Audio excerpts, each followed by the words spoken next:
大家好，我是老罗。今天我想和大家认真的聊一聊手提式圆锯机。今天的分享呢，我会分为2个部分。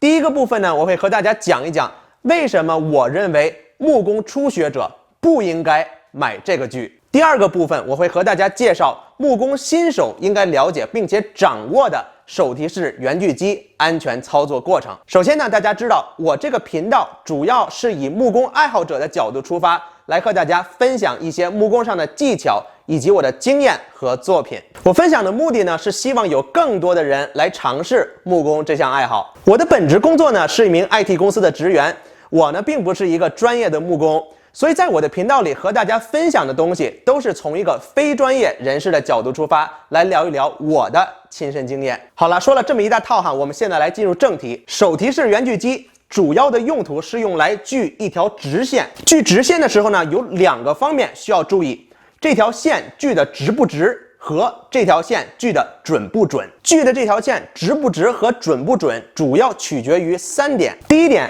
在使用圆锯机的时候，有没有利用一个直边来作为辅助？第2点，你这个直边的辅助位置是否准确？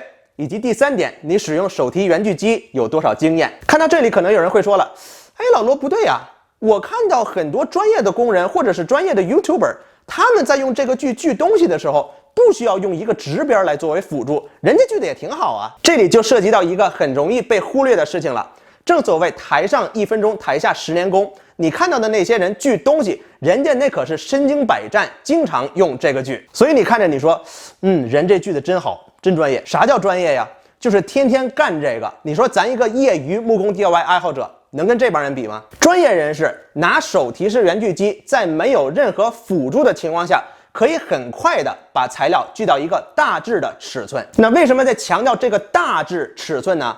因为专业人士在用这个锯锯东西的时候，对尺寸精准度的要求并不是很高。大家现在可以回忆一下，通常在什么情况下能看到有人用这个锯？在美国西北部的话，能看到很多盖房子的工人在使用手提式圆锯机来切割大型的板材呀，或者是切割给房子搭结构的这些木料。但是你细想一下，做室内装潢或者是做家具的工人，他们那儿就很少看到这种锯了。做室内装潢的时候，比如说踢脚线啊，或者是天花板线这类的，这些对精准度的要求比较高。做家具的话，对切割出来材料的精准度要求真的是非常的高。但是给房子搭结构的时候就不一样了，有些时候角度差个1、2度都不是什么问题，材料长度差个1/8寸也不是什么大事儿。所以在这里画一个重点哈，在没有任何辅助情况下使用手提式圆锯机，就没有办法保证你的精准度。那既然精准度会打折扣，为什么专业人士不用辅助工具呢？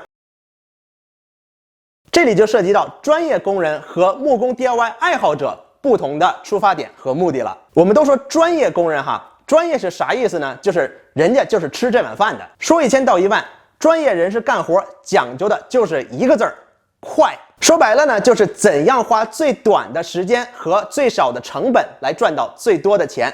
对于专业人士来说，质量啥的还真不是他的主要考量，只要质量别差到雇主看不下去就行了。业余木工 DIY 爱好者是什么意思呢？就是本职工作并不是干这个的，但对这方面呢确实感兴趣，花点时间干活呢是体验，算是享受。平时给自己家干点活，注重的是质量。对初学者来说的话，不仅需要了解工具本身的操作方法，更重要的是呢，知道并且掌握怎样能够最安全的使用你的工具。其次就是在购买工具之前，你要想好自己想干什么活。老罗，我想做踢脚线，能不能用手提式圆锯机？别，斜切锯更合适更安全。那我想做地板，能用手提式圆锯机吗？别，用斜切锯或者曲线锯更方便更安全。那我想做家具，用手提式圆锯机可以吗？别，台锯更合适。那我想在墙上开个小洞，摆锯或者磨切机更合适。我想做不规则图形的装饰物或者小物件，曲线锯或者带锯更合适。我想拆一个木架子，往复锯或者马刀锯更合适。那我买这个手提式圆锯机能干啥呢？是啊，手提式圆锯机能干啥呢？有人说了，手提式圆锯机可以用来把店里买的4×8的板子锯成小块，方便加工。这个确实是一个买手提式圆锯机比较好的理由哈，因为分解4×8这种大型板材的活，用曲线锯呢不太好，因为肯定会锯不直。这个活在台锯上呢，那么大的板子，木工新手也确实不太容易操作。但是我们站在一个木工初学者的角度来仔细想一个这个事情。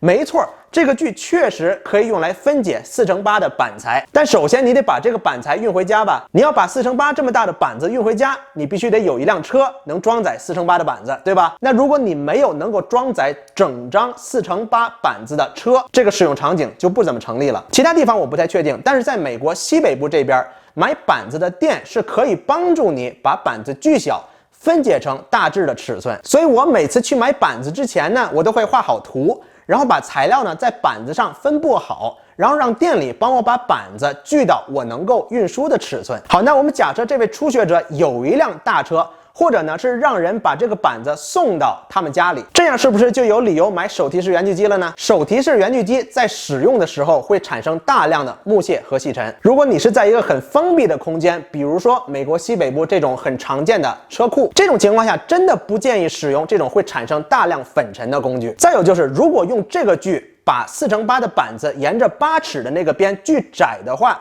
你需要首先找一条至少有8尺长的很直的直边作为这个锯的辅助器。因为刚才说了，如果徒手使用手提式圆锯机，不仅会在精准度上大打折扣，还会增加安全隐患。所以为了更方便和更干净的分解4×8板材，人们发明了轨道锯。轨道锯要比手提式圆锯机更加适合切割大型板材。不过这个锯我目前还没有哈，等我以后有了再和大家分享。那么手提式圆锯机还能干啥呢？有人说了，我可以把这个手提式圆锯机倒装在一个台子上，然后作为一个简易的台锯啊。这句话虽然听着没有什么毛病，但是如果你买手提式圆锯机的目的就是想把它变成一个简易的台锯，那我更建议你直接攒钱买一个台锯算了。虽然手提式圆锯机确实可以经过改装变成一个简易的台锯，但这个活呢不应该在一个木工初学者的范畴里。所以我就一直很纳闷，为什么有很多木工的初学者或者木工新手一开始就买这个手提式圆锯机呢？不知道大家对这个问题有什么见解？欢迎在留言区跟我分享你的看法。那看到这里，如果你还是坚持要购买手提式圆锯机的话，没关系，我来和你分享一下木工新手应该掌握的手提式圆锯机安全使用方法。